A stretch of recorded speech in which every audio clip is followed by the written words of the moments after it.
Hello students, ये next question दिया है और बहुत अच्छा क्वेश्चन है, बहुत डिफिकल्ट लगता है बट बहुत ईजी है। देखो यहाँ पे कह रहा है an object is draw from height of 150 meter और साइमन मतलब उसी समय another object is draw from height of 100 metre.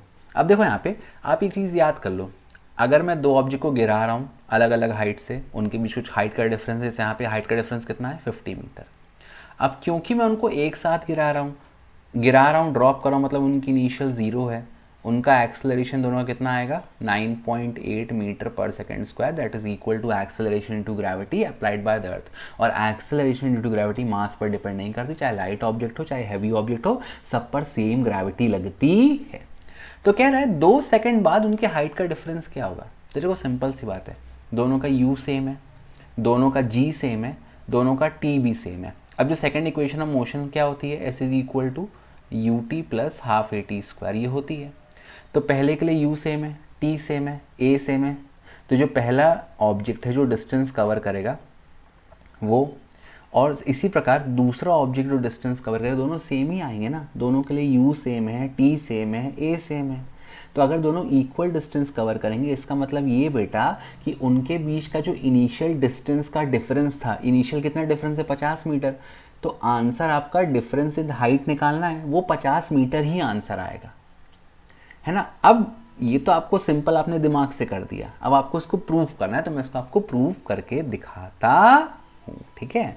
But ये चीज़ ध्यान रखना, if two objects are drop from different height and they are having मतलब they are dropped and they are sorry if two objects are drop from different height simultaneously, मतलब same समय पर आप उसको गिराते हैं, तो वो दोनों इक्वल डिस्टेंस कवर करेंगे और उनके बीच जो भी हाइट का डिस्टेंस है वो बना रहेगा। अब अपन इसको करके देखते हैं, ठीक है। देखो कैसे करना है, बहुत ईजी है। इक्वेशन ऑफ मोशन का यूज़ करेंगे और आपसे आंसर तुरंत आ जाएगा, ठीक। सेम आंसर आएगा 50, देख लेना है जादू, बिना सॉल्व किए 50 आया, सॉल्व करके 50 आएगा। पहले अपन लेते हैं ऑब्जेक्ट ए। ऑब्जेक्ट ए को ड्रॉप कर रहे हैं, u कितना है? 0। टाइम कितना है? 2 सेकेंड। एक्सेलरेशन कितना है? 9.8। और क्या हो गया आपका? आपको डिस्प्लेसमेंट निकालना है, इसका डिस्प्लेसमेंट s1 ले लो। कौन सी क्वेश्चन पुट करेंगे? s1 is equal to u t plus half a t square.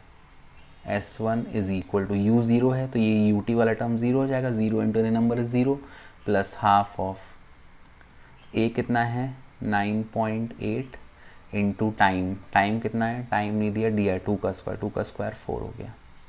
s1 आ गया, ये 2 1 ज़ा 2 2 ज़ा और 9.8 इंटू 2 19.6 मीटर, ये आपका s1 आ गया। अब ऑब्जेक्ट बी के लिए निकालो, उसने कितना डिस्टेंस कवर किया? सेम चीज़ है, u 0 है, टाइम 2 है, एक्सेलरेशन 9.8 है, तो इसका डिस्टेंस s2 मान लो। लगा दो equation of motion, you t plus half a t square.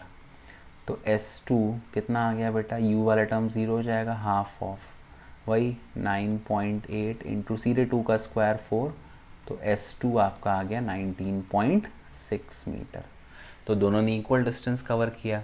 अब क्योंकि दोनों इक्वल डिस्टेंस कवर कर रहे हैं, तो इनिशियल डिफरेंस ऑफ हाइट कितना है? 50 मीटर। तो इफ लिख देना यहाँ पे, both the objects are covering equal distance so the difference of height will remain the same. भाई सिंपल सी बात है कि मान लो मेरे पास आज 1 लाख रुपए हैं, तुम्हारे पास 10,000 रुपये हैं, और अब हम लोग हर महीने बराबर सैलरी कमाते हैं, तो हमारा जो अमाउंट है वो कितना डिफ़र करेगा? 90,000 से, क्योंकि सैलरी तो बराबर है ना। डिफरेंस तो बस आप निकाल दो, वो तो कांस्टेंट रहेगा, वो चेंज नहीं होगा। तो I hope this question is clear to you. Thank you for watching, bye bye, keep loving, keep supporting, bye.